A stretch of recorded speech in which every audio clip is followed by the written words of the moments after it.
இன்றைக்கி வந்து குதிரைவாலி அரிசியில் கேழ்வரகு சேர்த்து களி பண்ண போகிறேங்க.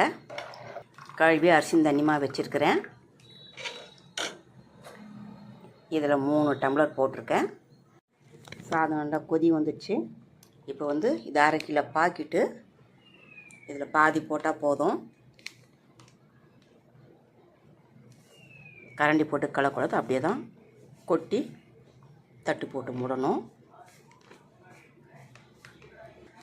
அப்படியே தட்டு லேசாக போட்டு மூடிடணும். மாவு நல்லா வெந்துச்சுங்க. இப்போ கேஸ் ஆஃப் பண்ணிவிட்டு நம்ம மாவை கிண்டிடலாம்.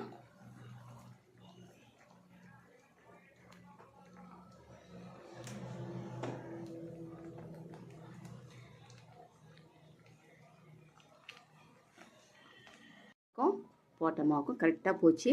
இந்த லெவலில் இருந்தால் தான் நம்மளால் சாப்பிட முடியும். ரொம்ப கெட்டியாக இருந்தால் சாப்பிட முடியாது.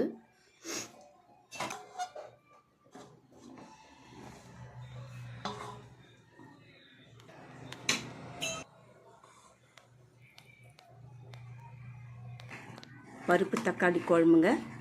இந்த காம்பினேஷன் ரொம்ப நல்லாயிருக்கும்.